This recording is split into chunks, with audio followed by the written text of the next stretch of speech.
Hi, I'm Melissa Bosma, Adjunct Professor of Oboe at Oklahoma State University, and I'm here to give you some tips and tricks to practice and perfect this year's Texas All-State Etudes. This year, the etudes are taken out of the Ferling 48 Famous Studies book, seen here, and your etudes are number 6, 10, and 31. Now, before actually working on the etudes and doing anything, what I actually recommend doing is going to the TMEA website, which is www.tmea.org, and going to the audition material and looking at where it lists the etudes. Not only does it list what key the different etudes are in, so you know what scales to practice. That's a hint. You should practice your scales that the keys that your etudes are in. Also, they give a really nice paragraph description of kind of the mood and what you should be going for with the etude. I find that extremely helpful, and I don't think enough people utilize that resource when TMEA prints it every year. So just go to the website. You know you're on your phone anyway, so go and look it up. Now let's get into what specifically will help make the etudes better. We're going to start with number 6. Number 6 is one of your 2 fast etudes this year. It's in 3/8, which may be alarming to some of you, but don't worry about it. What I would recommend doing with any of these etudes, practice them slowly. If there are grace notes or trills or anything extra involved in it, leave those out until you're comfortable. So practice slowly. In this case, instead of putting a metronome on where you're feeling it in 1, set a metronome on where you're getting 3 beats, where it almost feels like you're treating your 16th notes like they're 8th notes in the bar. Take your time with it. Set the metronome in 3, gradually increase it by a click at a time. You have plenty of time to your audition. There's no reason to learn it super fast. If you learn an etude fast, you're going to be stuck at that tempo. If you take the time to learn an etude slow and work it up, you will be able to play it fast and at whatever tempo you're ultimately going for. Know that verses in the Ferling book where the final tempo is marked as dotted quarter equals 76, which is really fast, the TMEA range that they give you is dotted quarter equals 62 to 70. That is also on the TMEA website with the description. So that's good to know. Now, this etude in particular, you get a marking of forte at the beginning and nothing else. So once you get comfortable, you've got the piece getting closer to tempo, you've got style down, you have everything you're going for, add some more nuance to it, because this really isn't meant to be just forte hacking through doing this etude. So really take some time and give it some thought on how to make it more musical and more entertaining than just another Ferling etude. Also want to go over in this piece we have a few high Ds and a high E. I wanted to give you some fingering options. For your high D, which you probably know already, half hold, 2-3, middle, in your C key, which is your top pinky, is your D. For E, you have numerous options depending on what keys your oboe has. If you're used to using a first octave, what I recommend is half hold, 2-3, and then this lovely trick where you get to squish both your A flat and your left E flat key at the same time. And then I frequently add 2 and 3 on my right hand for pitch. If you are one of the lucky individuals who has a 3rd octave key on the back of your oboe, you can abbreviate the fingering slightly by hitting 3rd octave, half hold, 2-3, A flat key, and 2-3 on your right hand. So those are your 2 options, either with 1st octave or with 3rd.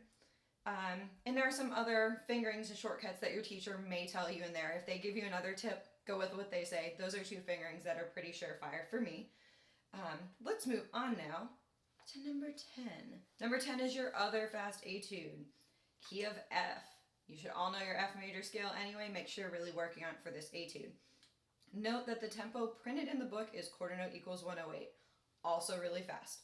What TMEA gives is quarter note equals 92 to 104, which is much more reasonable for this etude.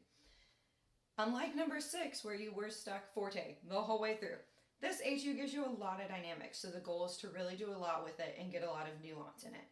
Again, leave out your grace notes, leave out your trills, leave out everything extra when you're learning it slowly and getting the rhythm really comfortable. Once you're set with that, start adding them back in and integrating them, but make sure that you're not compromising the rhythm to add these grace notes and other effects. I would recommend marking in this one, which F are you using? Are you using left F? Are you using forte? Are you using right? It's all good for you to remember. You guys have a lot of music you're working on. The more that you can write and tell yourself hints, the more prepared you're going to be when you're working on these. Another really big thing in this etude, once you get into the second half of it, have a lot of dotted rhythms, making sure they're really snappy, that they're accurate, and they don't become triplets. Where in the last etude we only went up to high E, this one we have several high Fs, which are a very similar fingering to the high E we just went over. The two options I prefer, again, your first octave. So first octave, half hold 2, A flat and E flat squished, and then I add 2, 3. So you notice that's just one finger off of what your E was. That would be your high F. You also, same way, can do the third octave. Third octave, half hold 2, A flat, and then 2, 3 on your right hand. In a pinch, you also can go without the right hand. That goes for your E natural and your high F as well. So know that those are options. Fortunately, both times you have high Fs in this, they're forte with a lot of gusto towards it, so don't back away from them. Keep those embouchures really focused and you'll be able to rock out on them, and it'll be fine. What I recommend for all these fast etudes, practice chunks as well as playing through the whole thing. You're expected to know the whole thing, and sometimes for all region and all state auditions, they do ask for the whole etude because they're pretty short when they're up to tempo. But know that they may ask for sections of it. So be prepared to start and stop at some spots that may be awkward to you. That's a way for them to kind of weed out and see who's uncomfortable when you're in a room with a lot of other oboists. So practice playing straight through it, practice doing chunks, and changing up where the chunks are so you never get used to stopping at the same spot over and over.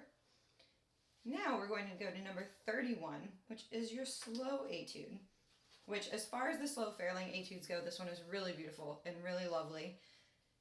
This one versus the 16th note being equal to 92. TMEA writes it as your tempo being 8th note equals 50 to 54 is your tempo. So a little faster, which if you have a lot of experience playing slow Ferlings, a little faster is a lot nicer. This one is in C sharp minor, which I would imagine you have not spent a lot of time with. So again, work on your C sharp minor scale. Get really comfortable with it.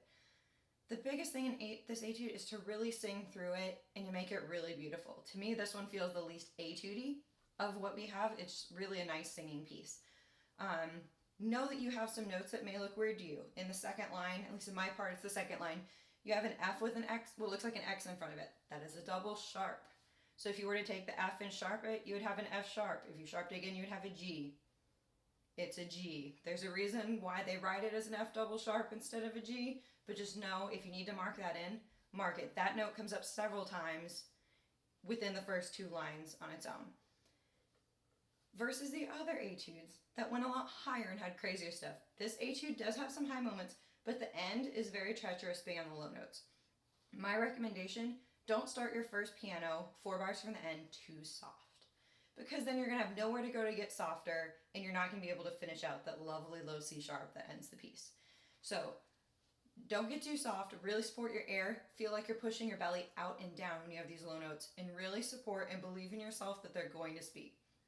Also, if you can have a nice reed that's comfortable with low notes, that will definitely help your cause. With this etude as well, because it's thought of in eighth notes versus being a quarter note pulse, or even as it is indicated in the Ferling book, a 16th note pulse, do not be overwhelmed by seeing 30-second notes. They're still fast, but they're not that crazy. So you really need to use the basic math skills that we use as musicians to subdivide and make sure that your rhythms are spot on. Make sure there should be a total of 3 eighth notes in every bar.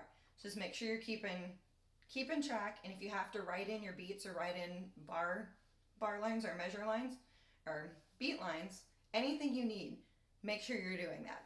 And that'll really help you stay stable in this. This etude has a lot of dynamic contrast, and it's really fun once you get it. But I think it's great. I'm happy with this choice. If you've played a lot of other Ferlings, you know they can be a lot slower and a lot more treacherous than this one. So I hope all these tips help with your auditions. Good luck with Texas All-State. Again, if you have any questions or have a spot that's giving you trouble, leave a comment in the comment section and I will get back to you with tips and other ways to make things better. But good luck with your auditions.